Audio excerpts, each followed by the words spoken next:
Okay, so by the time this episode gets aired, this is probably going to be like older news, but I was watching the Olympics recently and I saw that apparently they just introduced skateboarding as an Olympic sport, and the girl that won skateboarding was a Japanese girl and she was 13 years old, and I was like, wow, that girl's such a boss. That's so cool.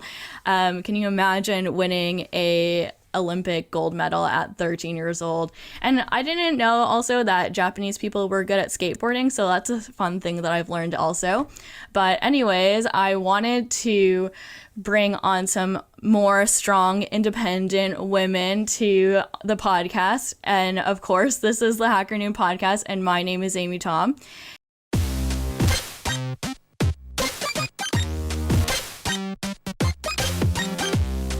HackerNoon Podcast. And today I am joined by Luna Fisher and Ambika Miglani, who are the co-founders of Decrypted by Us, and also by Sophie Wyne, who is the co-founder and CEO of Ariglad. Thank you guys for joining the podcast. I'm very excited to have you. First, can we start off with Sophie? Can you tell me who you are and what you do? Yeah. Well, first of all, thanks so much for having us. So I'm based in Vancouver, Canada. We run a HR tech company, basically helping organizations empower employees by giving them a voice so they can kind of have communication anonymously. Super excited to chat a little bit more about it today. Cool. When did Ariglad become Ariglad? When was it founded? So the idea kind of started, probably 2 years before we actually began anything. But officially I went full time in April of 2020. I actually gave my notice to my job end of December in 2019. So definitely a lot happened in between that period. So I did not know I would be starting this during a global pandemic, but it ended up working out really well. So yeah, it definitely started the kind of formulating a few years before then. Cool. And can I hear from Luna? Can you tell me who you are and what you do? Yeah, thank you also for having us. We're really excited. I'm Luna. I am in California right now. I'm actually a recent graduate from Brown University. And me and Ambika are co-founders of Decrypted by Us, which is a technical content platform specifically for creators and learners from underrepresented groups in computer science. So the idea is really about focusing on making content that represents these underrepresented learners who really have a hard time finding content online that represents them. Like you mentioned, like before, maybe tech is very white and male often, and it's really hard to find content online to learn from people you actually connect with if you don't have that identity. Yeah, exactly. And what exactly do you do? So Ambika and Decrypted by Us is still very early on. It's in the early stages, so we're still kind of iterating on exactly what our solution is. We've kind of been pushing this forward, bringing on content creators, kind of wearing a lot of different hats as you do in startups. We don't have like our official positions yet, I'd say, but We're kind of doing everything right now. Okay. And Ambika, would you mirror exactly what Luna said, or do you have anything else to add? I also just want to say thank you for having us as well. I'm also based in Providence, and I also just graduated from Brown with Luna. That's how we met and got started on Decrypted by Us. I think we're definitely still in pretty early stages. Decrypted by Us started as like kind of a side project when Luna and I were still in school, and it's kind of gonna probably continue in that way. And Luna is gonna do a full-time job, and I'm also working as a full-time developer. I guess Luna covered kind of all the bases as to what we do and what stage we're at. But yeah, it's definitely an iterative process, trying to figure out how to keep it going and expand while we're still doing other jobs as well. Yeah, that's exciting. Sophie, do you feel like you started working Ariglad when you were working a full-time job, I mean, that in that idea stage, or did you only really start after you had quit?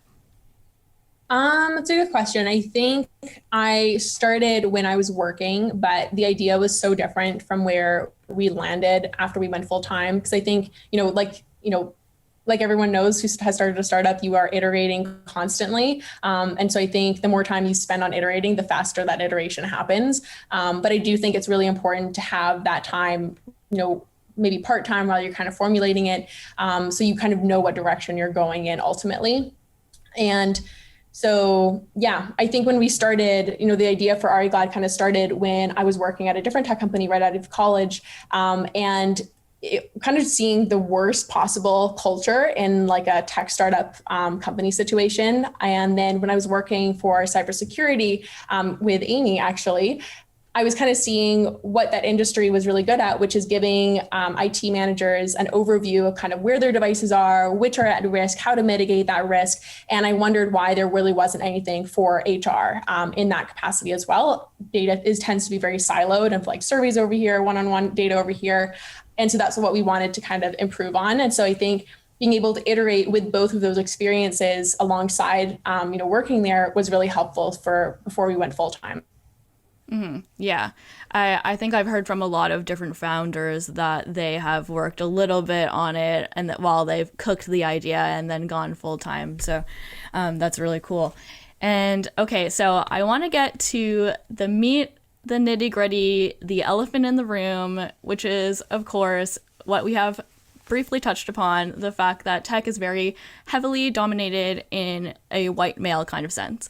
And we can think like Jeff Bezos, Elon Musk, like all of these people who are tech leaders who don't look like us. And that's why I really loved what you said, Luna, about how it's the representation. It's the fact that I, as a Asian female, can't look at people who are CTOs, CEOs, who look like me, who are doing the same kind of things, especially at the level that Jeff Bezos does, or these kinds of people who have this kind of money. It's just not that it's not possible. Even like, look at me. I'm even like saying this to myself, like, not that it's not possible, but it just seems so much more far-fetched. And so this representation of younger female entrepreneurs or people who are underrepresented in computer science is so important, I think. So kudos to you for your messaging and for helping everybody to understand that, because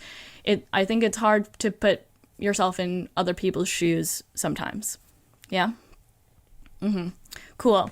And also, I wanted to ask you more then about why you started and how you started. So Luna, can you touch upon, I guess, more of the why of Decrypted by Us? Yeah, I think in a lot of ways, me and Ambika were designing for ourselves, as two kind of Asian women studying computer science. Like, it was really hard to have to learn content online. And I guess for some background too, for people who aren't familiar with like computer science and like studying computer science in college, you really learn like the theory and fundamentals in classes, but so much of your practical learning is like outside of class, on your own, on YouTube. Even like this past summer, I spent a bunch of time interviewing like 30 different CS students, and almost all of them are like, I use YouTube. Most of the stuff I actually use in internships and like jobs, I learned on my own, even though school set me up to learn those things. So I think what we noticed in having to go through that process on our own was like, we could find support communities of like people that looked like us and peers that looked like us, right? But then we would have to go to these platforms online to just keep doing our learning and like not see anyone represent us there. And not see content all the time that like resonated with us. And yeah, I think we kind of had separate experiences and like going through that process. And when we talked about it, we were like, oh, this seems like a real problem. And why isn't anyone solving this? So yeah, I think that's definitely the why. Ambika, can you describe some of the experiences that you went through that led you to that point? Yeah, 100%. So actually last summer, I was just trying to build a website for myself, like a personal website that everyone, has been told to make. And I was just realizing that a lot of people who see me as like a CS person or see anyone as a CS person, they expect you to be able to do these like kind of basic practical things like building a website or hosting a website and doing all these things, which like Luna said, we're not actually taught in class. So yeah, in the process of trying to build this website last summer, I just found myself spending hours every day just kind of looking at kind of like not super charismatic, like male content creators online. And just thought that there must be like a more fun way of doing this, or a way that I could find content creators or content online that could help me actually believe that I could do exactly the same things as those people were doing. And Luna and I actually met through a different like CS diversity org earlier in the year. And so when I kind of was going through this issue, I thought of Luna as like the first person who came to mind. And as soon as we had the conversation, we kind of agreed that this was a really big issue and that, I don't know, it was worth pursuing in a certain way. Yeah, so that's kind of how I started thinking about the like why it would be important to me. Finally, a place to deposit your funds easily and securely. That's right. Store your business deposits securely with no minimum balance required. Just head over to Barex.com. I'm going to put the link in the show notes for you. Check it out. Anyways, back to the show. Bye. Right. Yeah. Why is it important for people who are in underrepresented communities to learn from people who are also in underrepresented communities? As in, why can't you just learn from the white men that are already doing the content creation? Luna, what do you think about that? Yeah, no, that's a really good question. And I think one that comes up a lot when we're like talking about what we do. And I do want to start by saying, like, I think that content is what comes first. It's like you need to be learning from like high quality creators. And like a lot of the students we talk to too were like, the most important thing for me is like getting through my coursework or like figuring out how to do what I need to do. But I think as a whole, like not having representation and just like continuing to see this space dominated by people that don't look like you adds into those feelings of imposter syndrome that almost every underrepresented student has. I think all the students we talk to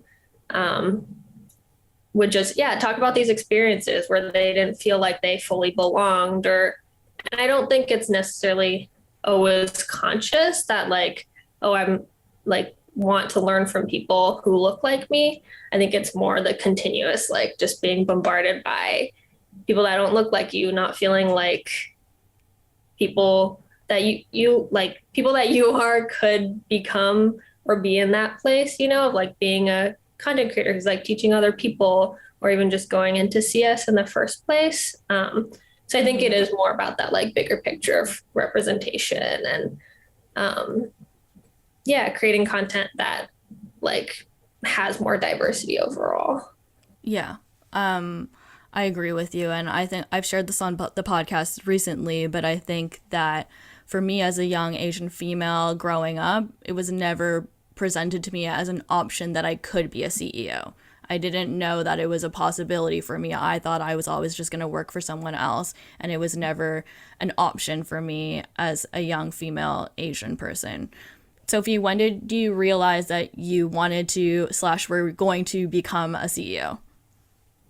I think it was when I realized that there wasn't a tool out there that was solving the problem that I was kind of had experienced. And I think, to give a bit more background, the, I guess culturally challenged work environment that I was in was pretty intense, and it actually resulted in about 30% of the staff quitting almost at the same time. And it really targeted like minorities, or targeted women, women of color. And it just like enraged me. It just like made me really mad that, those people kind of got away with it. And, the more I was looking into it, that this was just really common. And some of the people that had left, me included, we didn't even want to bring up why we had left because we didn't want to be labeled as like a problem in the industry. That this woman would be difficult to work with because she's probably going to like make things up.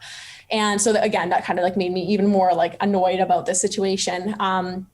And so I think when it came down to, kind of formulating that idea over the next like few years, I think the breaking point came when I started to look into what it would be like to be a founder, and that even kind of added more fuel to the fire, because I think I found some like TED Talks that were talking about how women only get like less than 2% of all VC money, which is insane, like less than 2%. And, again, just very much why is it that women are not succeeding in these spaces? And so I think I just kind of like, it was kind of a combination of there's nothing out there that's doing what I need. Like there's no solution out there that's protecting these employees, or there's nothing out there that's kind of checking these boxes. And so I kind of felt like I needed to do it. Like if there was something out there that was doing it already, I probably maybe could have talked myself out of it, but there really wasn't. So I just knew that I needed to. And then on the other side, I think it was just, I don't know, there's this word that really came up a lot in my own brain at the beginning, which is audacity. Like there was kind of like the audacity of women trying to do things in a male dominated space, or, in whatever capacity. I think that was just kind of really wanted to explore what that would be like to try and navigate this space. And I ended up just meeting so many amazing people that were supporting that cause. And that kind of helped me propel the idea for. Yeah.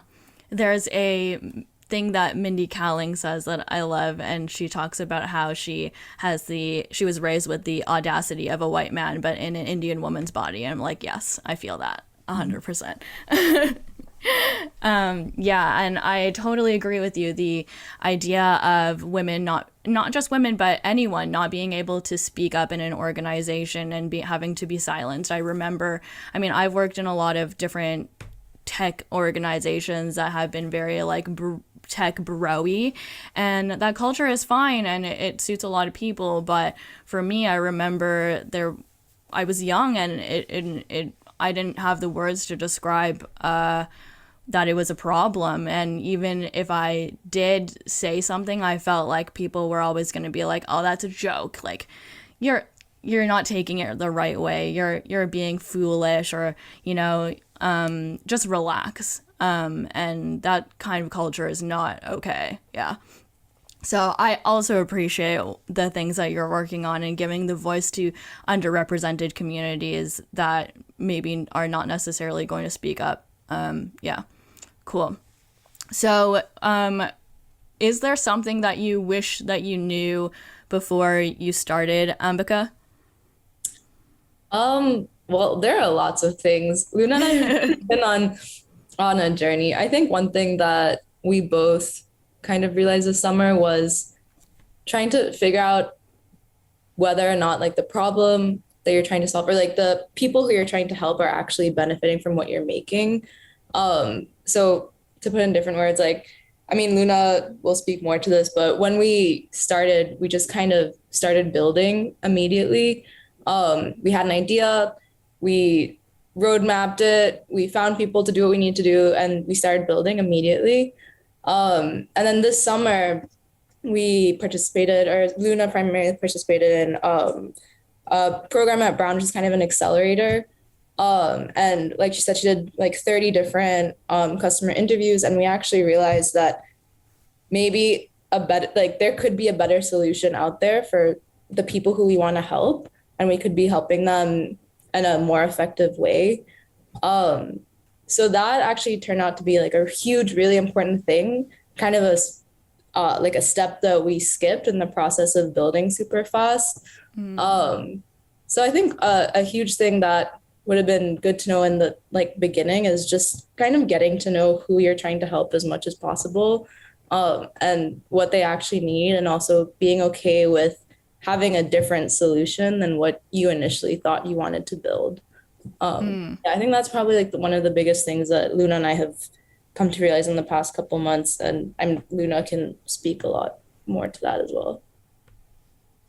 Yeah. Yeah. No, I totally agree. I think, I think going through this program at Brown, the accelerator, I think coming out of it. So I just finished a few days ago, actually.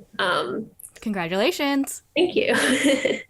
I think the biggest thing is honestly just like knowing the process of how to build a company. Like that might seem like, I feel like some people are like, oh, you just build, but there's actually a lot that goes into like having to do research and like figuring out who your customer is. And this is like stuff as 2CS students, like we didn't know it all. And I think I was really lucky to get this crash course in like entrepreneurship and how to like validate all your assumptions and really figure out like come to a solution that is actually going to work and that people need, like Ambika was saying. I think there are so many steps that goes behind that. And I think we kind of just jumped to building, like Ambika said, and skipped a few steps. So if you could have gone back to learn more about the people that you're trying to serve, how would you have done that?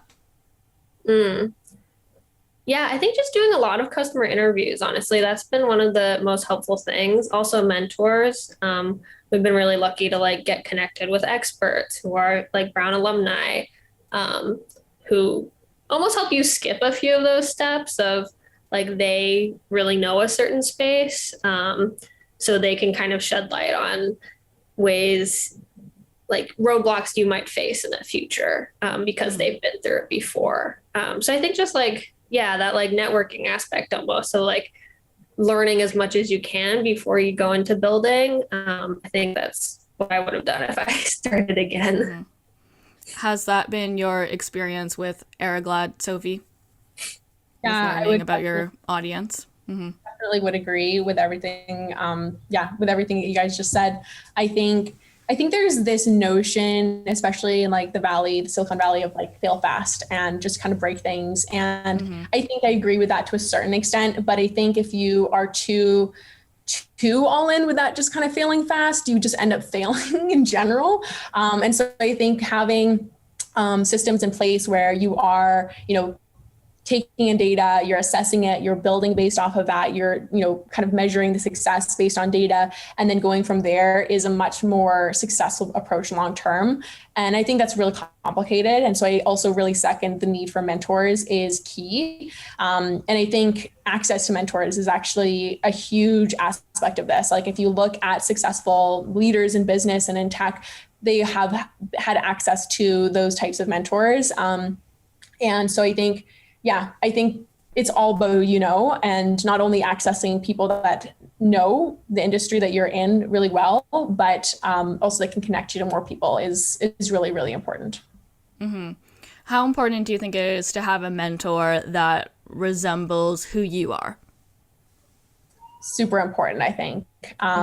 It just adds to this belief that you belong in the space and that you're taking up space and you deserve to take up that space. I think they also just, sometimes when I feel like I speak with male mentors, the advice that I get isn't really applicable to certain situations. Like I have this one great guy, great mentor, but he's very much like, be super assertive, just go in there and just take what you want. And I'm like, I can't do that. Like if I walk into a meeting and I'm like just taking what I want and being really assertive, I'm just going to come across as really difficult and mean. And I just can't act the same way that you would in those situations. So I feel like when I speak to my female mentors, I get advice that is more applicable to, how people would perceive me. So I definitely think it's helpful both from a mental state of knowing that you are, in a space where people like you can thrive, but also getting advice that is applicable to your unique situation. Mm-hmm. Okay, yeah, let's pause on that for a second because I love what you just said. So, with that, how do you navigate this feeling of having to balance between being a female entrepreneur who is not assertive, but also gets what you need done? It's super hard. Yeah. Really, I think it's difficult in any situation though. Like, I think, I know Amy, like you were in sales before, and I'm so bad at sales because I think I'm so bad at like asking the hard questions and like pushing my product forward and saying, yeah, this is the product that you need. Because I've always just kind of been, very much like, supporting others and maybe not, advocating for myself in that way. So I think it's been a challenge to kind of train myself in how to do that in a way that isn't coming across as overbearing, but is still assertive enough to kind of get across what I need. Yeah, it's difficult. I'm not going to lie. I think it's something that all women in leadership positions still struggle with. Do you run into instances where people don't take you seriously? Yeah, definitely. I had one, I was doing a customer interview with one guy who's running like $1 billion company. And he was like, oh, I have enough HR managers to deal with women problems, like, kind of like crazy things like that. And I was like, oh man, that's a lot to unpack there. But yeah, definitely situations where I know that I'm, this conversation's going in a direction that might not necessarily have gone if I was male. Mm-hmm. Yeah, I agree. I used to call myself an aggressive salesperson, but I've recently realized that I was not doing anything differently than the men were doing, and they were not labeled as aggressive. It's just being assertive, but you're a woman instead. Oops. Okay, cool. So what is something that you would tell young aspiring female entrepreneurs who are just about to embark on their entrepreneurship journey, Luna? Yeah, I actually this was something I wanted to add to what Sophie was saying about the mentors too.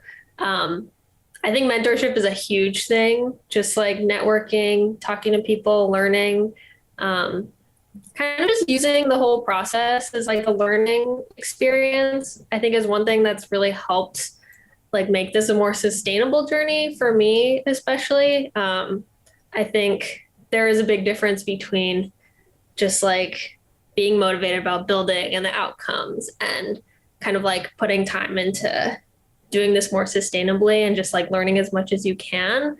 I think, especially since me and Ambika are in such early stages, that's definitely something that's helped a lot. And I think since we're so young too, and like just graduated, I think just like soaking in as much as you can is really great. So I think that's one reason mentors are great, talking to a lot of people. I also wanted to add that like, yes, mentors who look like you are crucial. I think it's also important to have mentors who are like male or who are like dominant in the industry you're in, because they might be able to open doors for you that other people might not be able to. So I think whenever I talk to people, men in the industry who do have that privilege and are like, how can I help? That's always what I'm like, mentor people that don't look like you, who are underrepresented. Like, even if you can't connect with them super well,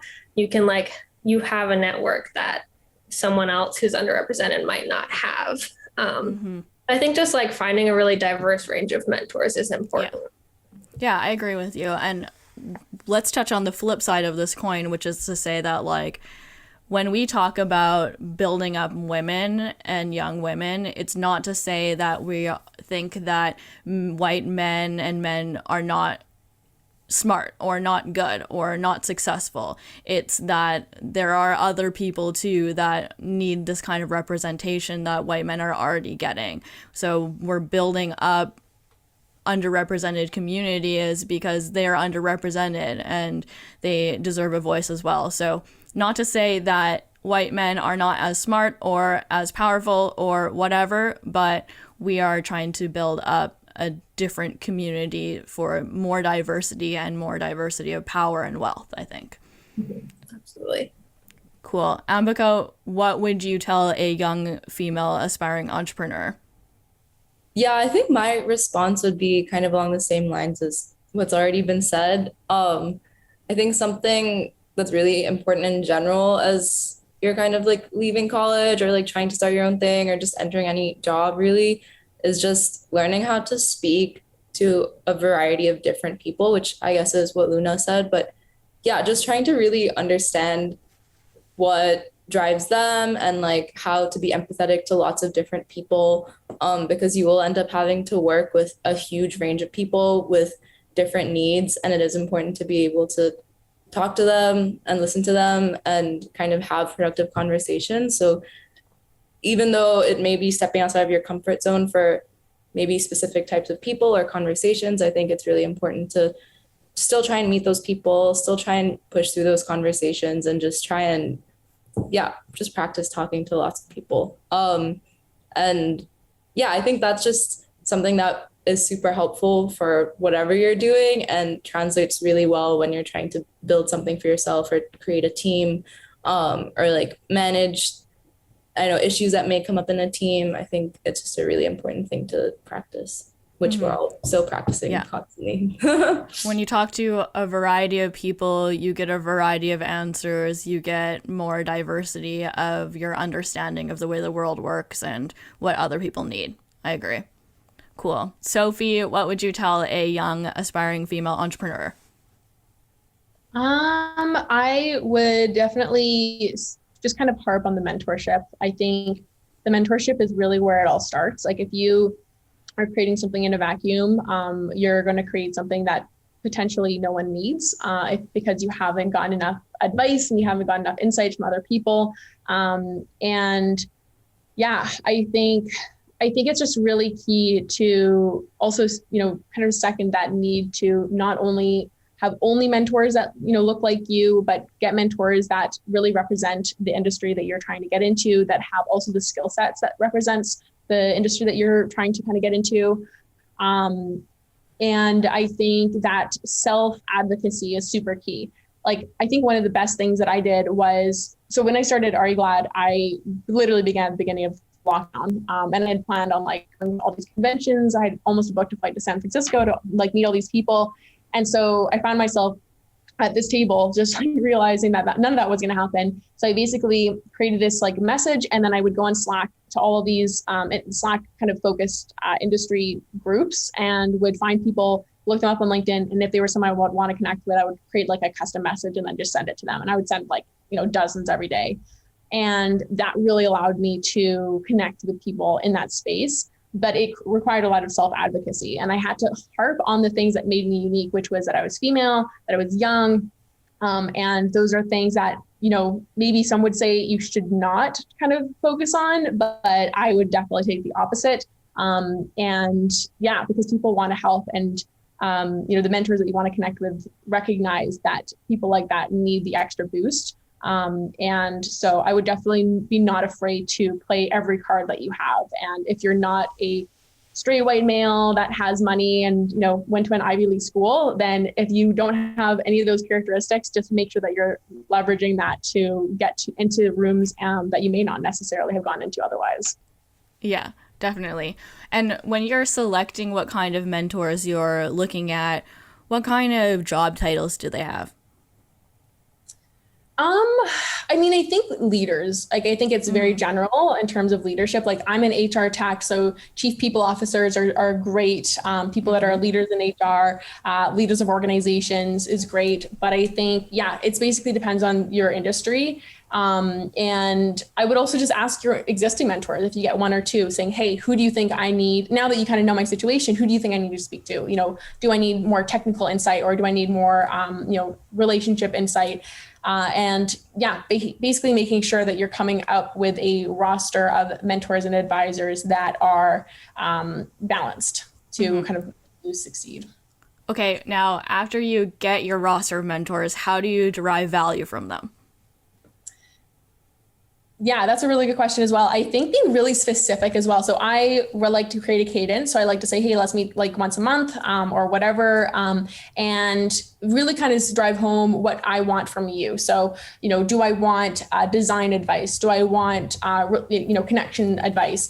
And I have also, as you get further, you're going to have mentors and you're going to have advisors, and advisors are going to be much more official. They might have equity in your company. They might be investors. And for them, you need to be much more specific of, I want this many connections per quarter, or I want, this amount of help per quarter, and making sure that you're really driving and extracting that value, because you're also giving something in return.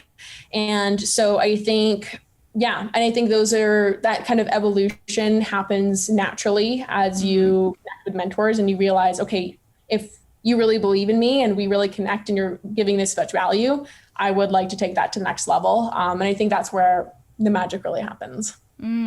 Okay, last question. What are you offering them? I think, and sorry, I'll let you guys, I feel like I'm taking up the space on these questions.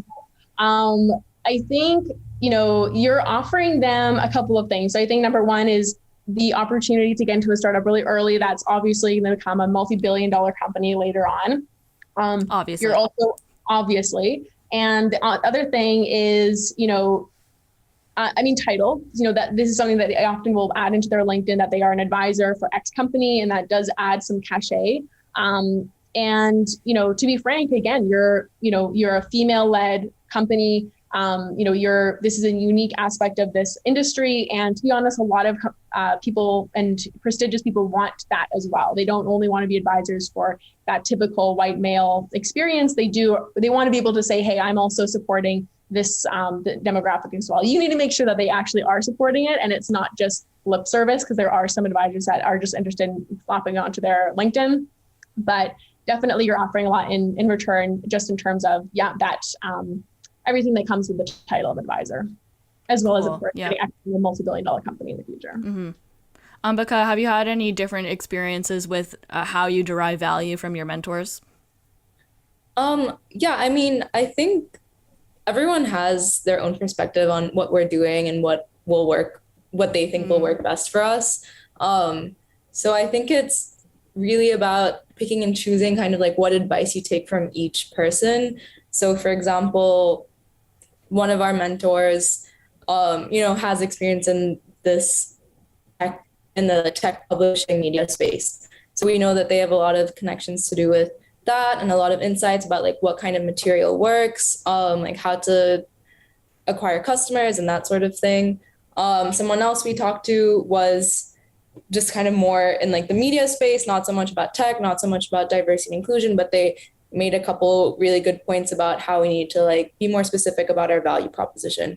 They all really have lots of different perspectives, and I think it just requires talking to them and figuring out what you want from them from that first meeting, and then just figuring out for yourself how they can help you the most.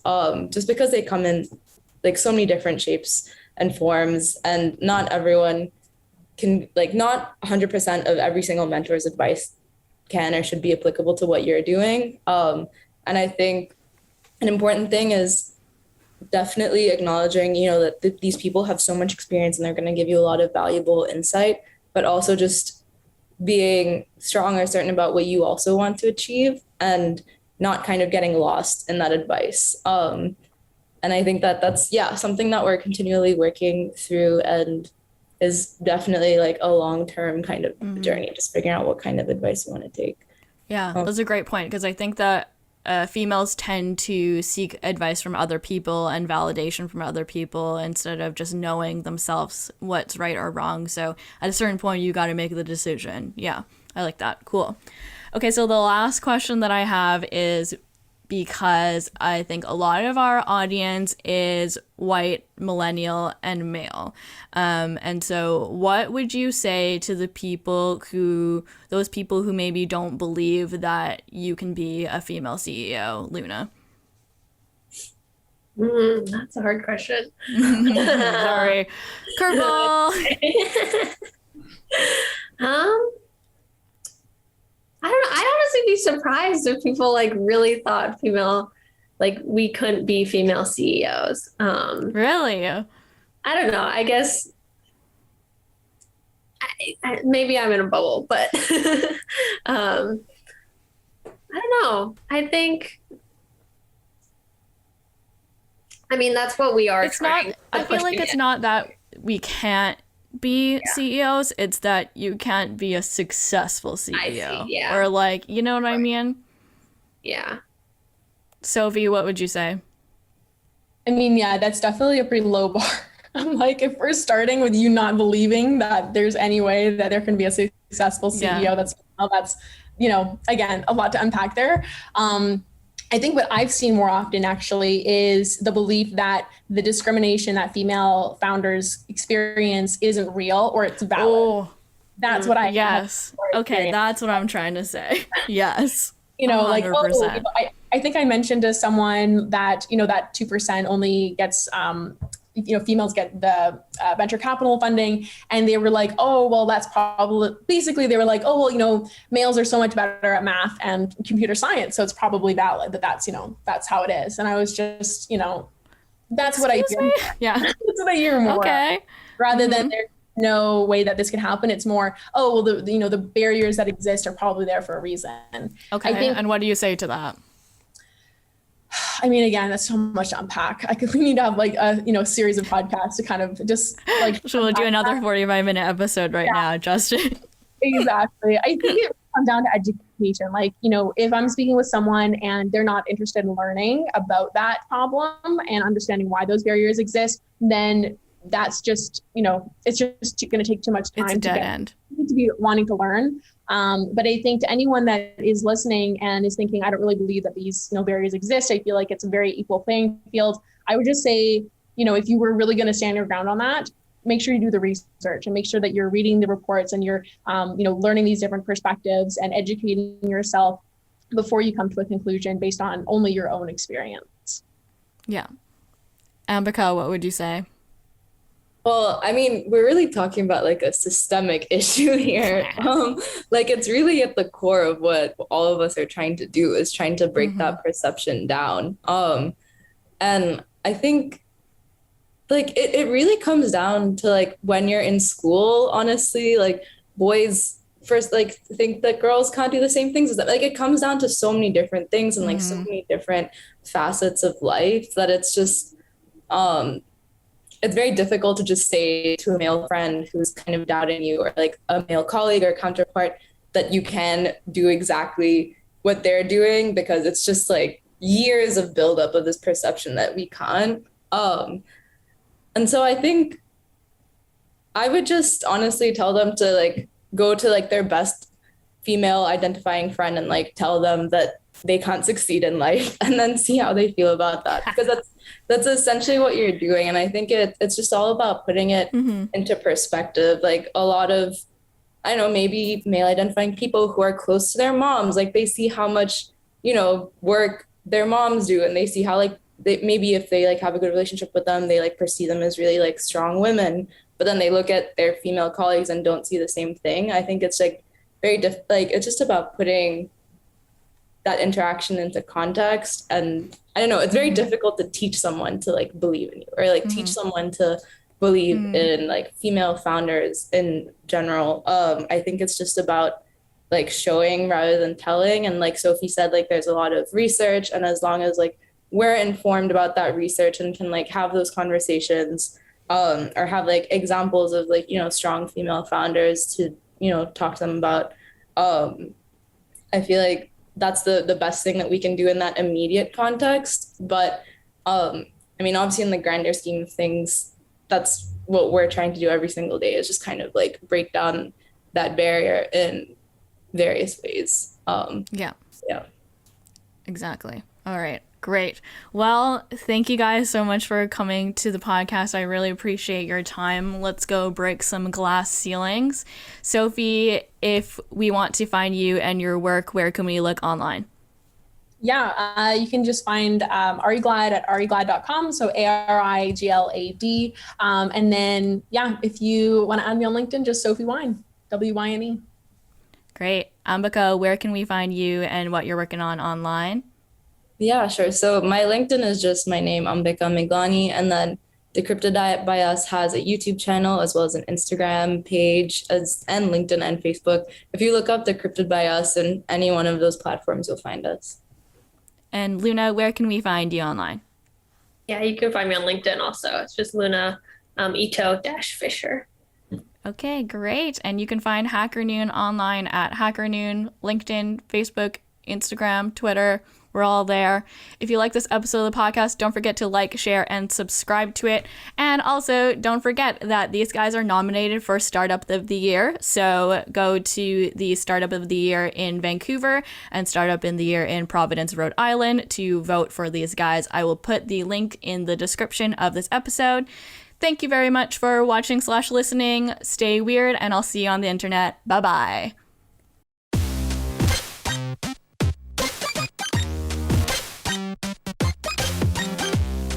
HackerNoon Podcast.